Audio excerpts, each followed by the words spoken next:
Okay, we got two nuts. We're going to be cutting right to here so I don't get too close.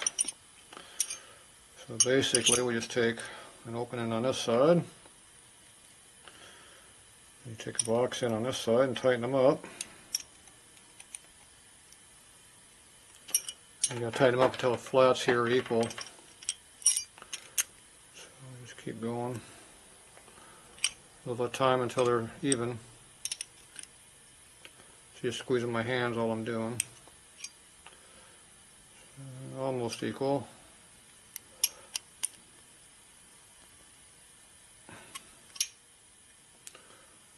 It's getting pretty close.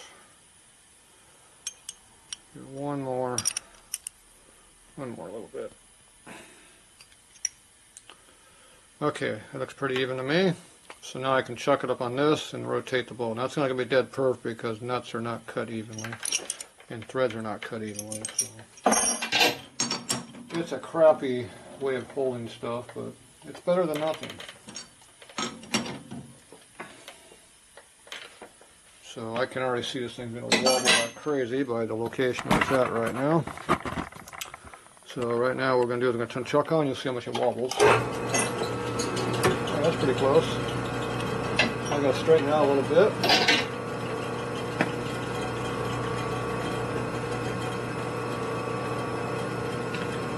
See how close we can get it.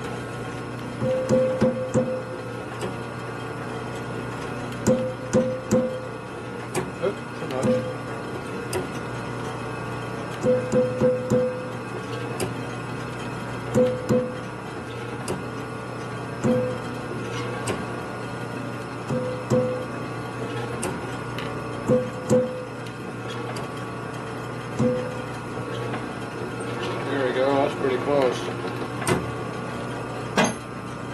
Lots of practice.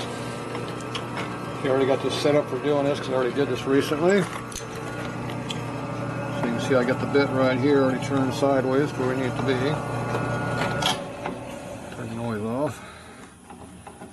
So going down way in here, and if I'm lucky I can get close. I don't think I can get close enough. Where's our mark at?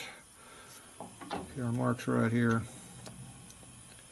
Right there. Now if you notice I'm right up against the chuck here and see these jaws right here, they're going to be very close to hitting right there also. So I think we're going to be a little bit too short. So I'm going to go ahead and move this over a little bit because I can't get as far as over as I want to. So I'm just going to turn the damn thing. There we go. Like a regular cut now. Yeah, that's a little too far over.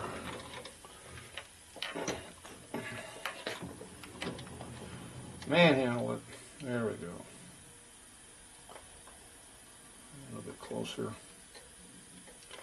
Okay, now I get a little bit closer where I want to be. Right there. So I'm going to go ahead and trim that a little bit. I don't think you can really see what I'm going to do here, but a good view of me. Alright, I don't know how much you can really see, but we'll see. Get that out of the way might help. Now this is going to want to wobble around on me. If it digs around and turns 90 degrees, it'll break shit. So you gotta be careful. Okay, our mark starts right here.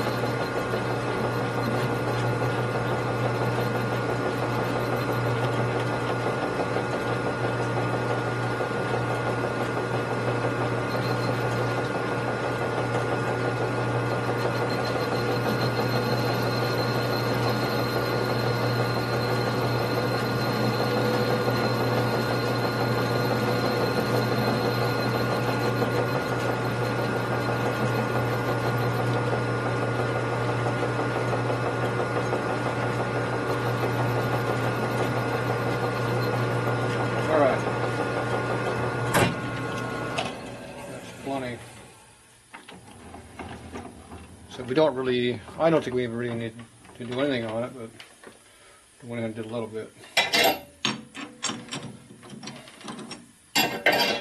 So now it's undercut there a little bit.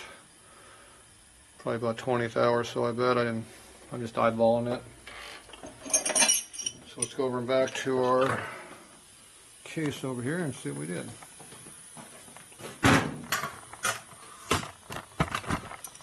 Okay, so the first thing I'm going to do is see what we come into cut. Okay, bolts 310, 285. The 35,000. No, 15. Yeah, it's getting late. Can't think. 310. We're 85, right? 15, 25,000.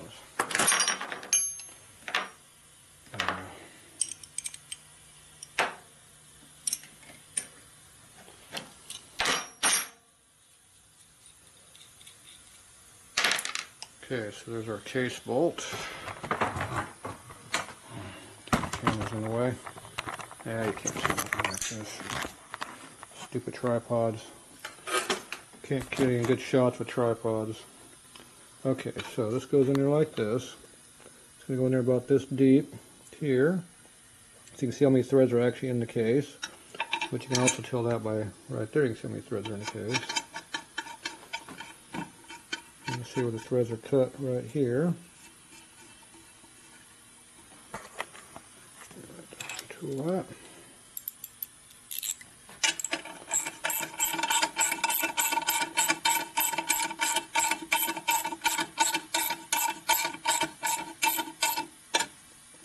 Okay, we're down all the way. We're not full tight, but we're down. So you can see that I'm cut past both ends.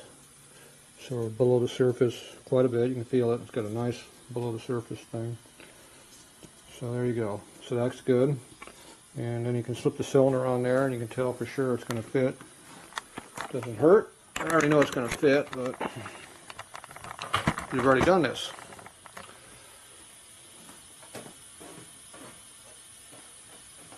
But it never hurts to double check because you never know when something's wrong.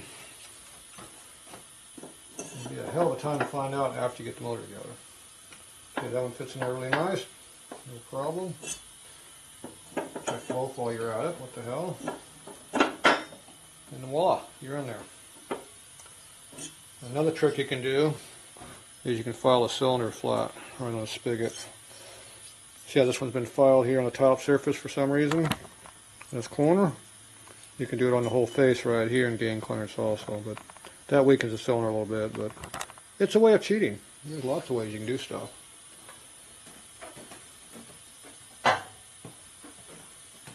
Okay, so that takes care of the case and that part. Get out of my way.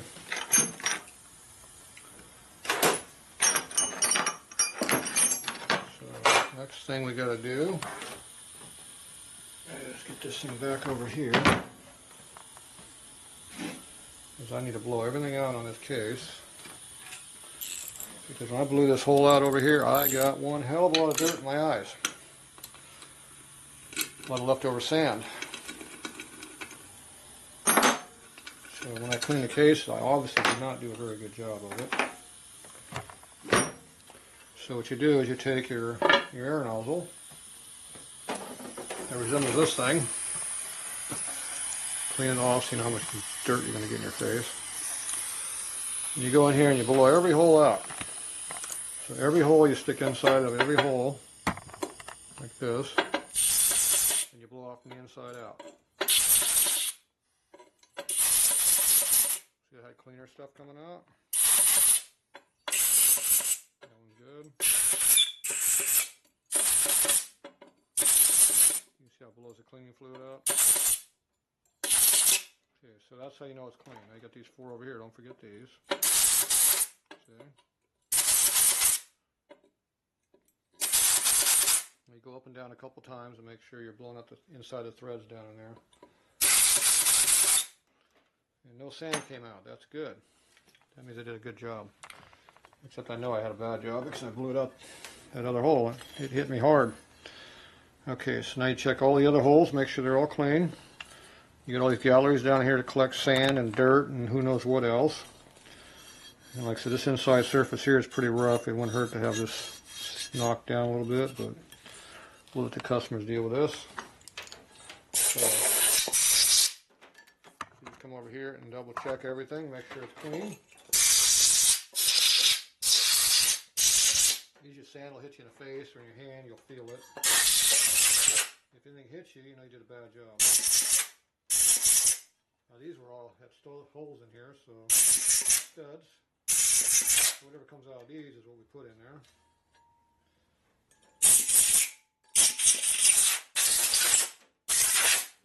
That one's clean. Now we do the same thing on this. Now this one has all the threads on this side.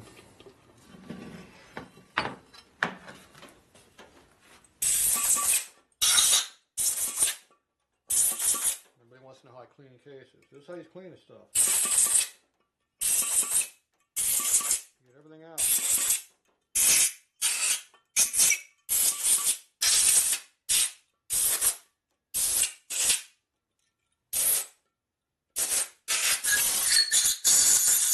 Something just hit me.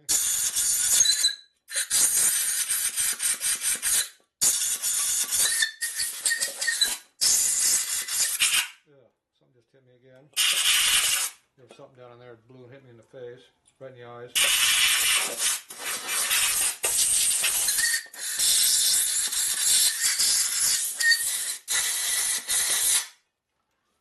Pull down in here too.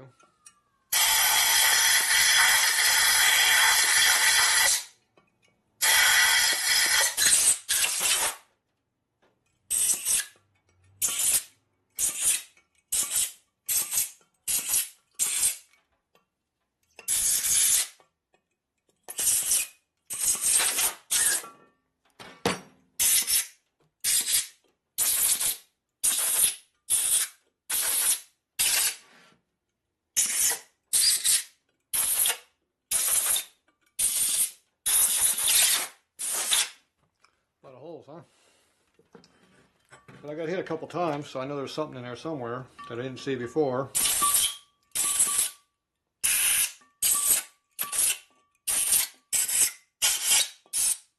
That just hit me. Did you hear all that hit? The sand blowing out?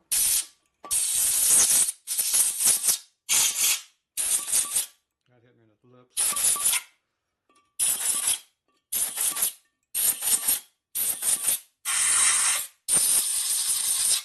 That was a dowel pin hole, that's what that was.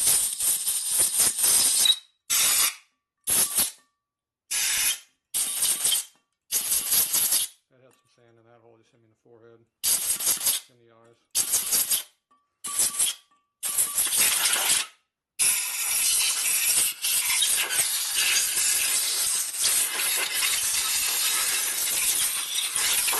Harley likes putting cavities everywhere to collect shit to hit you in the face with.